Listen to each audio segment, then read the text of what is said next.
प्रिय विद्यार्थियों नमस्कार। संस्कृत की ऑनलाइन कक्षाओं में आप सभी का स्वागत है। जैसा कि हम सुकनास उपदेश का अध्ययन कर रहे थे, उसी कड़ी में हम देखते हैं कि सुकनास चंद्रापीड़ को लक्ष्मी के मद से मदांध राजाओं का वर्णन करते हुए क्या बताते हैं।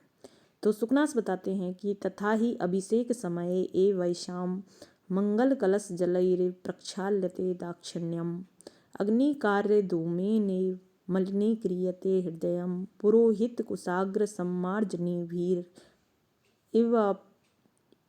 सम्मार्जनीभिरिवा प्रियते क्षान्तिः उष्णीषपट्टबन्धनेन आच्छाद्यते जरागमन स्मरणम। अर्थात सुकनास कहते हैं कि जो लक्ष्मी के मद से मदांध राजा होते हैं, मानो उनके साथ किस तरह से अभिषेक के समय ही उनके सारे जो गुण होते हैं, उनकी सारी जो अच्छाइयाँ होती हैं, उसी समय शायद उन सारी अच्छाइयों को दूर कर दिया जाता है। कैसे कि जैसे मानो अभिषेक समय, अर्थात अभिषेकस्य समय तस्मिन्, तो इसमें षष्ठी तत्पुरुष समास है।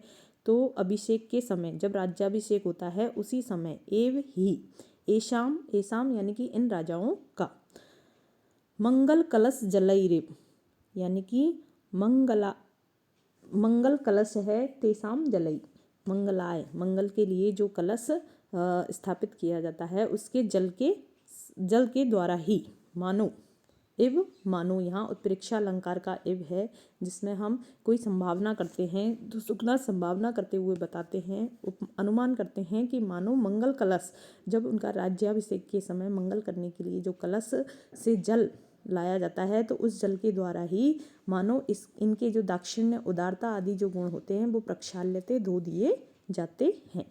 अग्नि कार्य धूमे नेव मलिनी क्रियते हृदयम, और जो राज्याभिषेक के समय अग्निहोत्र आदि कार्य होते हैं, अग्निहोत्र कार्य के द्वारा के धुएं से, अग्नि कार्य धूमेन एव यानी कि अग्नि कार्य के धुएं से ही, धूमेन इव उस धूम के से ही मानो मलिनी क्रियते हृदयम कि इनका जो हृदय होता है वो मलिन बना दिया जाता है।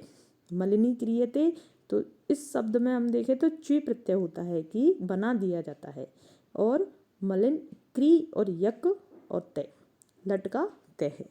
तो इस तरीके से उनका हृदय मलिन बना दिया जाता है।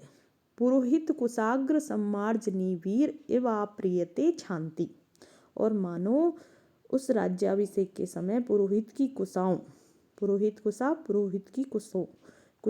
की अग्र सम्मार्जनी भी की नोक रूपी जो सम्मार्जनी यानी कि झाड़ू है, उन झाड़ुओं से ही मानो इनका क्षान्ति यानी कि जो क्षमा रूपी गुण है वो अप्रियते हटा दिया जाता है। उष्णीषपट्टबन्धनेन आच्छाद्यते जरागमन स्मरणम, और उस समय पगड़ी के बांधने से ही यानी कि उष्णीषपट्टबन्धनेन पगड़ी के बांधने से ही इव मानो आच्छाद्यते ढक दिया जाता है, या उसको उनकी जो स्मृति है, स्मरणम जरागमन किसकी, कि जब जरा वृद्धावस्था आएगी या वृद्धावस्था आती है, उसके आगमन का स्मरण, उनकी जो स्मृति है वो ही आच्छादित कर दी जाती है, ढक दी जाती है। उन्हें ये याद ही नहीं रहता, मानो उस पगड़ी के बांधने से उनकी स्मृति ही खो जाती है कि उन्हें वृद्धावस्था भी प्राप्त होगी। तो इस तरह से सुकनास अनुमानित करते हुए कहते हैं कि राज्याभिषेक के समय से ही ये राजा लक्ष्मी के मद से मदमस्त हो जाते हैं और समस्त दुर्गुणों के स्थान बन जाते हैं।